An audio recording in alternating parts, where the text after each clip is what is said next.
काफ़ी समय पहले की बात है। प्रतापगढ़ नाम का एक राज्य था।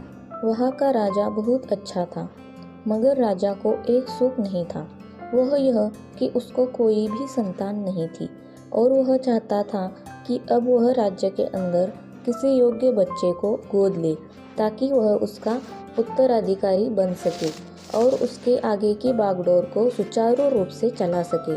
और इसी को देखते हुए राजा ने राज्य में घोषणा करवा दी कि सभी बच्चे राजमहल में एकत्रित हो जाए। ऐसा ही हुआ।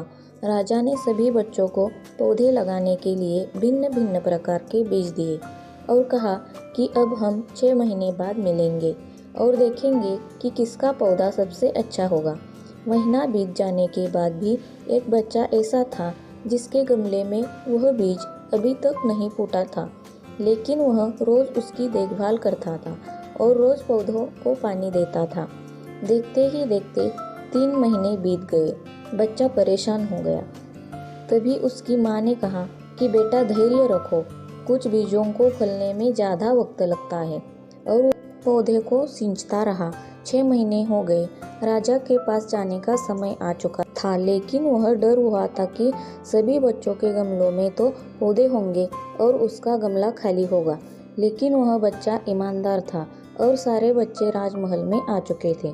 कुछ बच्चे जोश से भरे हुए थे, क्योंकि उनके अंदर राज्य का उत्तराधिकारी बनने की प्रबल लालसा थी। अब राजा ने आदेश दिया।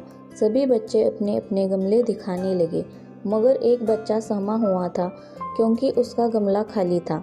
तभी राजा की नज़र उसके गमले पर गई। उसने पूछा, तुम्हारा गमला तो खाली है। तो उसने कहा, लेकिन मैंने इस गमले की 6 महीने तक देखभाल की है।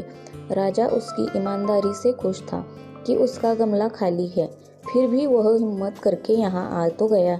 सभी बच्चों के गमले देखने के बाद राजा ने उस बच्चे को सभी के सामने बुलाया।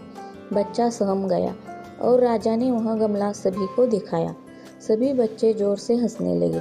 राजा ने कहा, शांत हो जाइए, इतने खुश मत होइए। आप सभी के पास जो पौधे हैं वो सब बंजर है। आप चाहे कितनी भी मेहनत कर ले, उनसे कुछ नहीं निकलेगा। लेकिन असली बीज यही था। राजा उसकी ईमानदारी से बेहद खुश हुआ और उस बच्चे को राज्य का उत्तराधिकारी बना दिया गया।